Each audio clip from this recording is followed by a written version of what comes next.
নমস্কার।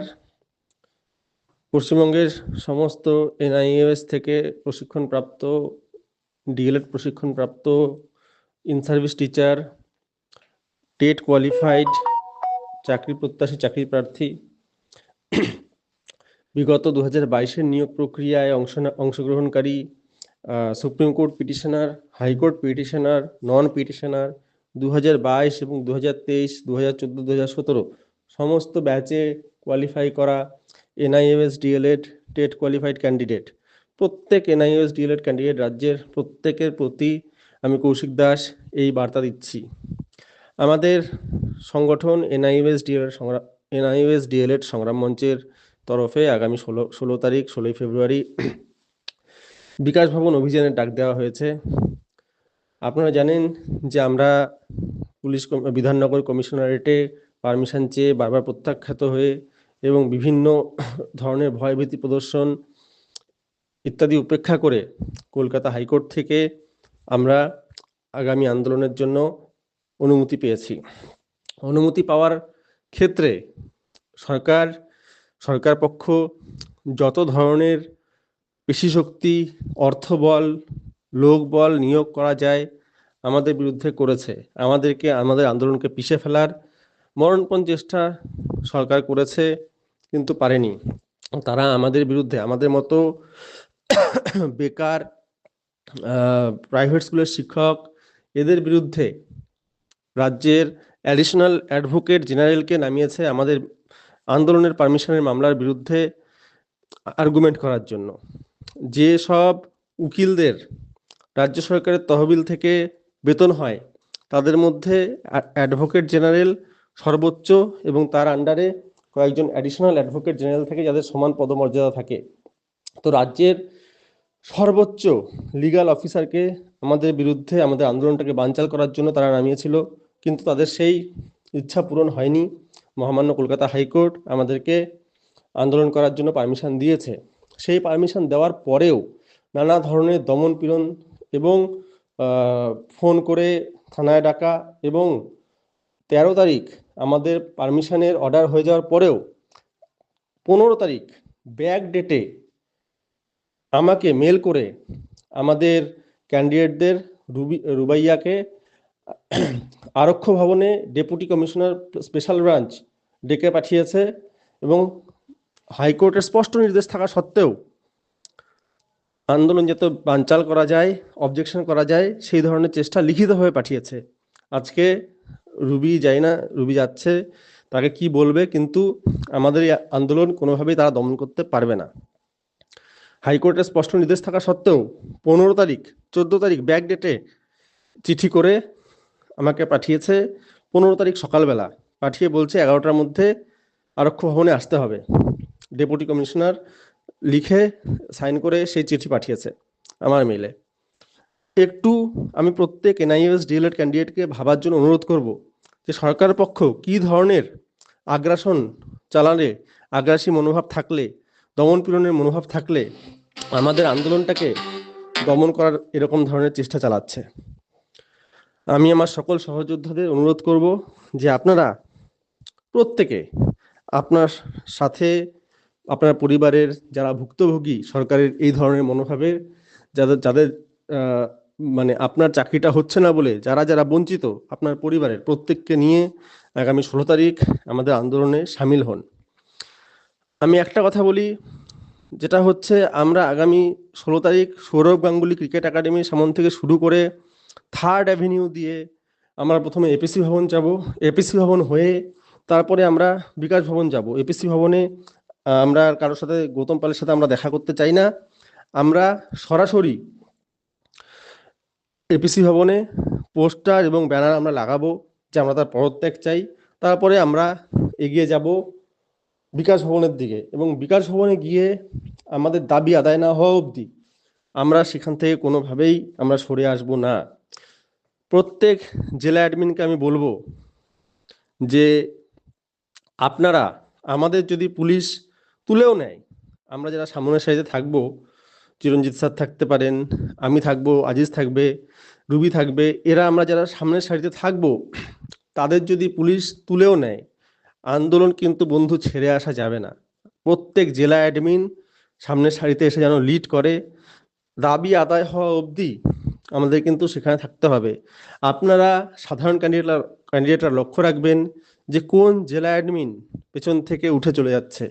আপনারা লক্ষ্য রাখবেন যারা সেই দিন এই ধরনের কাজ করতে পারে তারা কিন্তু আর যাই বলুন আপনার সহযোদ্ধা হওয়ার মর্যাদা রাখবে না। আপনারা এই জিনিসগুলো খেয়াল রাখবেন, ফলো রাখবেন। আমাদের দাবি পূরণ হওয়া অবধি আমাদের কিন্তু ওখানে থাকতে হবে। মহামান্য হাইকোর্ট আমাদের পারমিশন দিয়েছে, আমরা আমাদের দাবি আদায়ের জন্য আমরা লড়াই করব।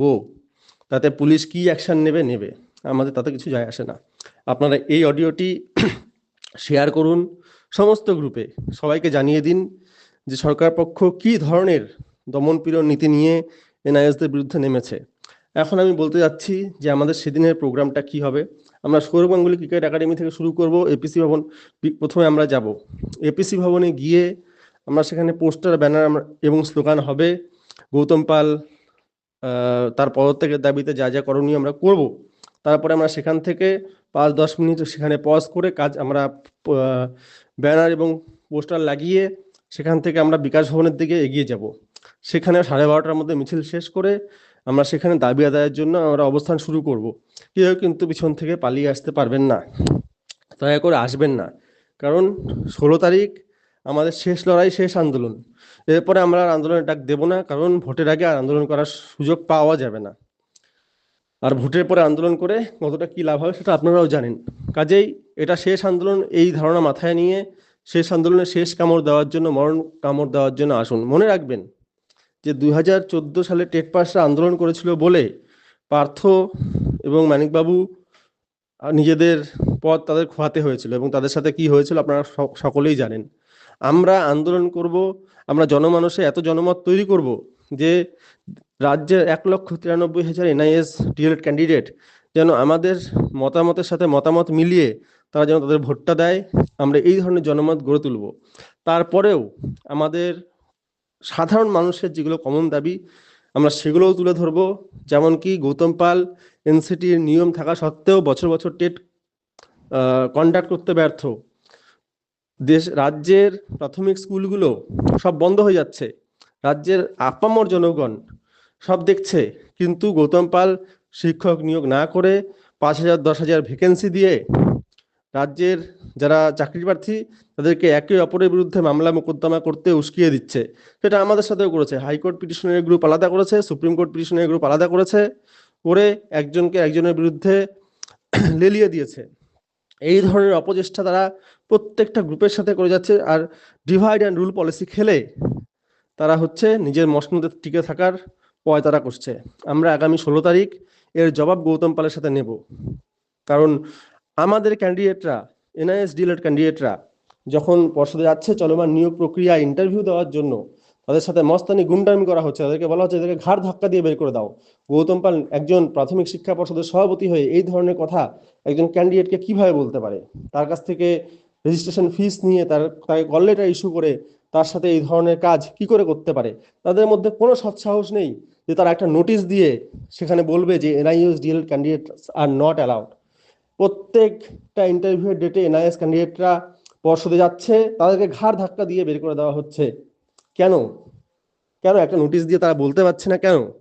যারা আইন দেখাচ্ছে, আমার রেগুলার ডিএলএড বন্ধুরা যারা আইন দেখাচ্ছে যে তোমরা বৈধ হলে তোমাদের এমনি নিয়োগ দেবে, তাদের উদ্দেশ্যে বলতে চাই, কেন গৌতম পালের ক্ষমতা হচ্ছে না একটা নোটিশ জারি করে এনআইএস আর নট অ্যালাউড এটা তারা কেন লিখিতভাবে দিতে পারছে না?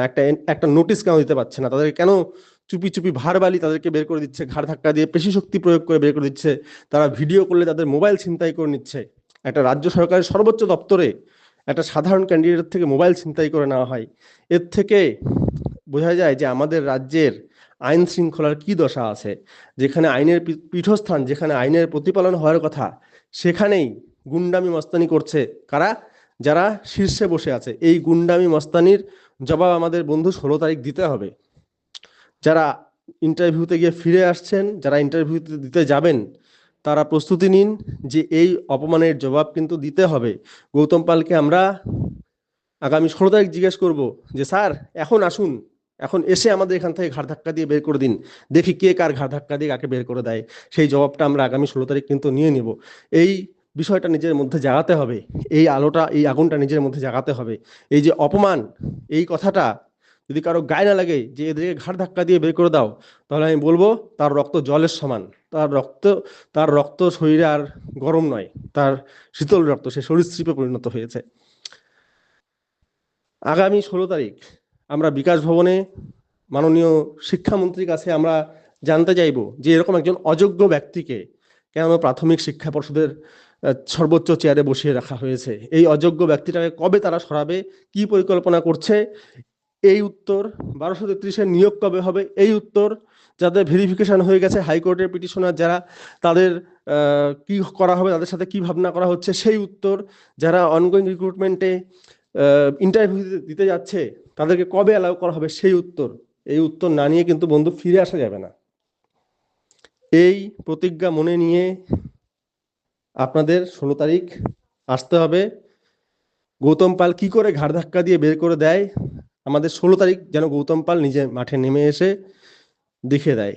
এই অডিওটা রেগুলারদের গ্রুপ হোক, গৌতম পাল হোক, যার কাছে হোক শেয়ার করে দাও, কিন্তু এই অডিওটা এই রাজ্যের প্রত্যেকটা এনআইওএস ডিএলএড ক্যান্ডিডেটের ফোনে যেন যায়। এইটা আপনাদের সবাইকে কিন্তু নিশ্চিত করতে হবে। আপনাদের যখন আপনারা এনআইএস ডিএলএড করেছিলেন তখন আপনাদের সেন্টারে একটা করে গ্রুপ হয়েছিল, সেই গ্রুপটাতে এই অডিওটা পাঠাবেন যেন তারাও জাগ্রত হয়, তারাও যেন আসে।